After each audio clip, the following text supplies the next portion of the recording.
और नमस्कार। और आज हमारे साथ है राजेंद्र जी। और आज जिस तरह से भागदौड़ भरी ज़िंदगी चल रही है, आदमी इतना मतलब कि व्यवस्थित है, मतलब कि इतना भागदौड़ भरा काम है कि उसमें से अपने सेहत के लिए टाइम निकालना सबके लिए नामुमकिन सा हो गया है। लेकिन हेल्थ कभी भी आपका इंतज़ार नहीं करती, उसको अपने लिए समय चाहिए, उसके लिए अपने एक्सरसाइज चाहिए। दिनचर्या को अच्छा रखोगे तभी आपका स्वास्थ्य ठीक होगा और तभी आप उसका लाभ उठा पाएंगे। तो ऐसी ही व्यवस्थित ज़िंदगी में एक बीमारी आई है जो आपको हिला दे रही है, जिसका नाम है आईबीएस। वो आपकी जीवन शैली के ऊपर निर्भर है, वो कोई बीमारी नहीं है। आपकी जीवन शैली का ऊपर नीचे होना ही आपका मनोबल डाउन होना, आपका डाइजेशन कमज़ोर होना, आपका स्ट्रेस आना, इस तरह से आपको उस तरह के लक्षण दिखाई देंगे। तो हमारे साथ जो आज शख्सियत जुड़ी हुई है वो है राजेंद्र जी। राजेंद्र जी जयपुर से हैं और बहुत अच्छा ओहदा है और एक पार्टी से जुड़े हुए हैं और अच्छे पद पे हैं। लेकिन इतने व्यवस्थित कार्यक्रम में से अपने आप को हमारे सेंटर पे लाना या हमारे सेंटर पे लाके अपने आप को ठीक करना बड़ा मुश्किल है। इसलिए जो हमने प्रोग्राम छोड़ा है लोगों के लिए ऑनलाइन का, उसके माध्यम से ये हमसे जुड़े और ये हमारा सौभाग्य भी था और हमारे लिए चैलेंज भी था। तो राजेंद्र जी, क्या समस्या थी और कैसे ये आप पीड़ित हुए इस चीज़ से और कितने दिन से पीड़ित चल रहे थे? सर मैं पीड़ित तो रहा कम से कम 5-4 साल से। ओके। पहले तो पता नहीं रहा भाई ये क्या चीज है। फिर मैंने एलोपैथी वाले डॉक्टर हैं यहाँ एसएमएस के बड़े डॉक्टर हैं, मैंने उनको दिखाया। ठीक है। उन्होंने कोई जांच वांच करी और बोले ये आंतों का कोई फास्ट मूवमेंट है। Okay okay. तो उस हिसाब से उसने दवाई दी उन्होंने, महीने भर की, तो मैंने 20 दिन लेकर के उनको छोड़ दी, मेरे बैठा नहीं मामला। अच्छा।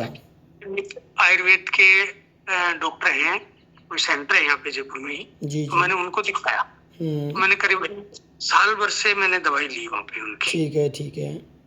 उससे मेरे थोड़ा बहुत रिलीफ आया, तो मेरे को पता चला बस ये कोई संग्रहणी और आईबीएस कोई ये बीमारी है ये। ठीक है ठीक है। तो मैं हर 8 दिन में एक बार देखते थे वो, तो मैं वहाँ फिर हर 8 दिन में 2-3 घंटे में नंबर आता, तो मेरे लिए पॉसिबल नहीं था। फिर भी ये बराबर प्रयास करता रहा और उन्होंने भाई बाहर से ले लेता मेडिकल स्टोर से वो दवाइयाँ, चलता रहा। उसमें मेरे थोड़ी बहुत फायदा रहा, तो मैं इस पे यूट्यूब पे इनमें मैं इसी बीमारी को मैं सर्च करता रहा। जी जी। तो मैंने ये आप वाला देखा, तो आपने जो इसके लक्षण बताए वो मेरे माइंड में पूरे सेट बैठ गए।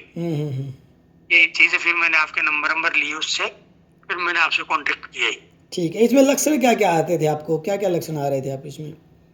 इसमें सर जैसे मैं कई बजे से खाना वाना खा के आता बाहर, तो दिन में मैं 6-6 बार 7-7 बार में मोशन जाता फ्रेश है। हो। जी जी जी। और भाई अमूमन मैं जैसे मान लो कितना शुद्ध से शुद्ध खा लो, घर का खा लो, सब कुछ है, तो भी मेरे को कम से कम 4-5 बार तो मेरे को जाना ही होता है। जबकि आप बाहर का भी बहुत कम खाते थे। हाँ ना, मेरे ना चाय का शौक है, ना गुटखा, पानी, बीड़ी, सिगरेट, किसी प्रकार का कोई वो नहीं है। जैसे मैं बाहर चला गया किसी मिलने वाले के पास, तो चाय तो हो ही जाती है। हाँ, मेहमान नवाजी। हाँ, तो वो चाय वाला हिसाब हो जाता, तो मेरे को भी फिर वही कोई ना कोई व्यवस्था देखनी पड़ती, तो शर्मिंदगी सी व्यवस्था। जी जी। और उसके साथ मैंने कुछ खा लिया, वैसे एक बिस्कुट खा लिया, तो 1000% ही जाना था फिर उसमें, तो कोई किंतु ऐसे करके ये सारा चल ही रहा था। फिर इस बीमारी के चलते ही घुटनों में दिक्कत हो गई, घुटनों की पैरालिसिस खत्म हो गया, काफी परेशानी सी रही जी। अब आपसे ये जुड़ने के बाद में अभी हमसे तो आप ऑनलाइन ही माध्यम से जुड़े हैं, हम फेस टू फेस तो मिले नहीं आज तक। ना अपन मिले नहीं, और जल्दी मिलेंगे सर। जल्दी। धन्यवाद आपका सर। तो कैसा रहा सर हमारा प्रोग्राम, कैसा रहा, कैसे आपको राहत मिली या नहीं? वो बहुत ही बढ़िया है सर। मैं आपकी एक्सरसाइज करता हूँ और आपने जो डाइट बताई उस हिसाब से मैं खाना वाना लेता हूँ। जी जी। तो मतलब 13 तारीख को मैं आपसे जुड़ा था, उसके बाद में रेगुलर मेरे ये रहा कि मैं 3 बार से ज्यादा नहीं गया। एक दिन गया मैं, तो उस दिन लेट खाना खाया मैंने घर का ही, तो उस दिन मेरा जरूर चुक रहा, वरना 2 बार 3 बार से ज्यादा मेरा नहीं होता है। पूरे दिन मैं एनर्जेटिक रहता हूँ और ठीक रहता है। अच्छा महसूस हुआ। तो मतलब आप कहने का मतलब यही हुआ ना कि यदि हम अपनी जीवन शैली को चेंज करें तो इस रोग को हराया जा सकता है। बिल्कुल सर, बिल्कुल। यदि आप क्योंकि लोग है ना मेडिसिन के पीछे इतना भाग लेते हैं कि उनको लगता है कि ये दवाइयों के बगैर कोई इलाज है ही नहीं। नहीं सर, हाँ ये आपने मजे वाली बात यही है कि बिना दवाई ये सारा सब कुछ मामला सही हो रहा है। तो सबसे अच्छा भाई मैसेज तो यही है कि भाई दवाइयाँ और टेस्ट रिपोर्ट कराना कोई ऐसा नहीं है कि इलाज है। इलाज ये नहीं। तो मैं तो ये मानता हूँ सर भाई, इस रोग से लोग कहते नहीं है, बहुत ही संख्या में लोग इससे पीड़ित हैं। और लेकिन कितना आसान है ठीक करना सर इसको? ना सर, ये आप वाले इस मामले से तो बहुत ही आसान है। ऐसा लग भी नहीं रहा था कि आप ठीक हो जाओगे या होगे या नहीं होगे, ऐसा कुछ। मैं इस बीमारी से बहुत ही ज्यादा डिस्टर्ब हो रहा हूँ। अब कोई आ गया तो बैठ गया तो उसकी मेहमान नवाजी करनी पड़ेगी। बिल्कुल। अपने चले पेट में गड़बड़, अपना ध्यान रहे वहाँ पे। सही बात है। बैठना वहाँ पड़े।